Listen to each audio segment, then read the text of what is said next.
महर्षि वाल्मीकि की जयंती के अवसर पर भाजपा नेता और मंत्री असीम अरुण मंगलवार को वाराणसी पहुंचे। उन्होंने महर्षि वाल्मीकि के मंदिर में दर्शन किए और रत्नाकर से वाल्मीकि के रास्ते पर चलने का संकल्प लिया। इस मौके पर उन्होंने बिहार चुनाव को लेकर भी बयान दिया। असीम अरुण ने कहा कि बीजेपी पूरी तरह से बिहार चुनाव के लिए तैयार है। उन्होंने कहा कि एनडीए की सरकार में बड़े परिवर्तन हुए और पार्टी सबका साथ सबका विकास के नारे पर काम कर रही है। इस दौरान विपक्ष पर जमकर निशाना साधा।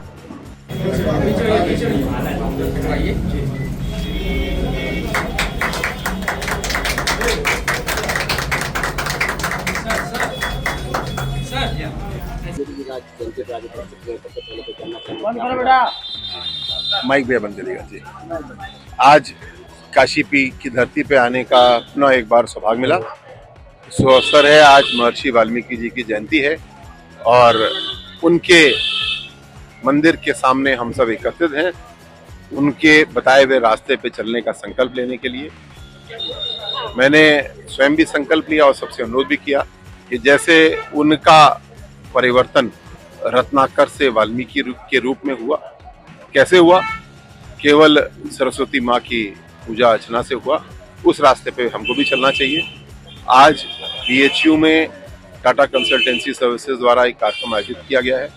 सर्वोदय विद्यालय जो समाज कल्याण के आवासीय विद्यालय हैं, वहाँ पे बच्चे जो पढ़ते हैं उनके लिए टीसीएस तरह तरह से उनको बेहतर स्टूडेंट बनाने के लिए काम कर रहा है और आज एक प्रतियोगिता वाल्मीकि जी की जयंती के अवसर में रखी गई है।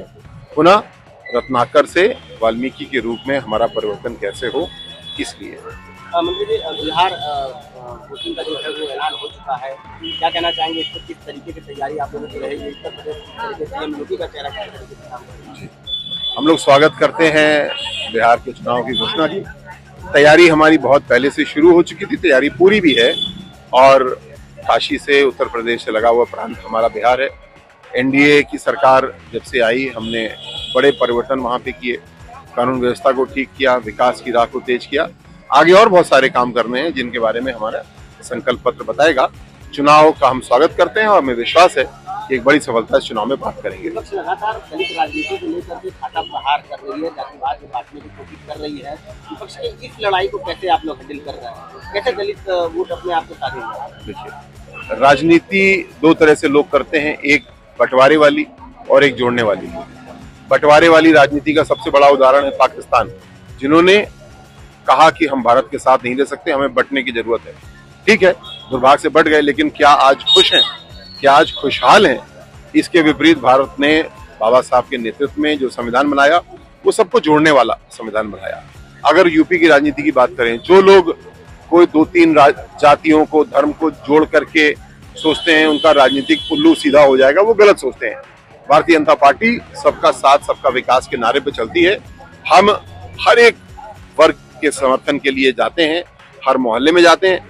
कभी इधर वोट ज्यादा मिलता है, कभी उधर वोट ज्यादा मिलता है, कोई हमारी कमी होती है तो हम उसको सुधार करते हैं और इसीलिए भारतीय जनता पार्टी को लगातार समर्थन मिलता है। मंत्री जी, क्या मतलब जो जिस तरीके से बंटवारा कर रहे हैं विपक्ष, क्या पाकिस्तान के चक्कर में कर रहे हैं? जो अखिलेश यादव जी समाजवादी पार्टी राजनीति करने की कोशिश कर रही है, ये लोकतंत्र के संविधान के भाव के ठीक विपरीत है।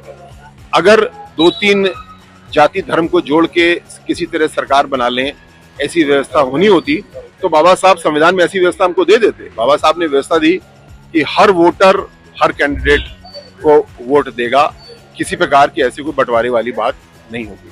आज जो कोशिश अखिलेश यादव जी कर रहे हैं वो विफल होगी, क्योंकि ये भारत का, भारतीयता का भाव है ही नहीं। हम लोग सब लोग साथ मिलकर के रहना पसंद करते हैं, आपसी दरारें नहीं पसंद करते हैं। समाजवादी पार्टी ने हमेशा दंगे कराए। अभी हाल में देखिए, हिंदू त्योहार पर्व थे और एक आई लव मोहम्मद करके इन्होंने एक अकारण एक विवाद छेड़ा, जिसके खिलाफ कठोर कार्रवाई भी हुई। लेकिन ऐसे विवाद छेड़ना गलत है और जो भाव बाबा साहब ने हमको दिया साथ रहने का, साथ जीने का, उसके विपरीत काम करते हैं। ऐसे लोगों को उत्तर प्रदेश की जनता पहचान चुकी है और उनको पहले भी सिरे से निकारा है, इस बार भी ऐसा ही होगा। बिहार में भी दिखेगा आई लव मोहम्मद का? देखिए, आई लव मोहम्मद बोलने में कोई परेशानी नहीं है, अपनी मस्जिद में भी लिखने में कोई परेशानी नहीं है, लेकिन बिना अनुमति के बार बार जुलूस निकालना और वो जुलूस शक्ति प्रदर्शन के लिए निकालना बिल्कुल गलत है। ये कानून के भी खिलाफ है और लोकतंत्र के भाव के भी खिलाफ है। आपको कार्यक्रम करना है, आप अनुमति लीजिए, उसके बाद अपना कार्यक्रम कीजिए। ये अगर कोई भी कानून को अपने हाथ में लेगा, इस प्रकार के नियम विरुद्ध बिना अनुमति के शक्ति प्रदर्शन करेगा, तो जैसी कार्रवाई हुई बरेली में वैसी कार्रवाई के लिए तैयार है। एक फिर अंतिम सवाल खाली ये है कि क्या आई लव मोहम्मद का तब बिहार चुनाव में देखा जाएगा पोलराइजेशन? देखिए, पोलराइजेशन की राजनीति हम लोग नहीं करते, लेकिन जो दुराग्रह है, जो धर्म के आधार पर लोगों को बांटने का प्रयास है, वो सबको दिखता है और ऐसे लोगों के खिलाफ एक नकारात्मक वोट उत्तर प्रदेश में भी देखने को मिला है, बिहार में भी देखने को मिला है। तो आज का जो इंसान है वो बहुत होशियार है। मीडिया, सोशल मीडिया, स्वयं पढ़ के सब कुछ जानता है आई लव मोहम्मद का खेल क्यों त्योहारों से पहले हो रहा है, क्यों हमारे त्योहारों को खराब करने के लिए हर शुक्रवार को ये खेल किया जा रहा है। ये सबको दिख रहा है और इसके विरुद्ध नकारात्मक वोट जरूर होगा बिहार में भी। अखिलेश जी कह रहे हैं कि 90% जनता को समझ में आ गया, लेकिन 10% लोग जो है उनका गुरूर बस कुछ दिन बाद उतर जाएगा। 45% वोट भारतीय जनता पार्टी को मिलता है। इसीलिए मिलता है क्योंकि उत्तर प्रदेश की जनता बहुत होशियार है। उनको मालूम है कि समाजवादी पार्टी ने किस तरीके से प्रदेश को बीमारू बनाया और किस तरीके से आदरणीय योगी जी ने प्रदेश को लगभग हर मानक पे नंबर 1 पर पहुंचाया।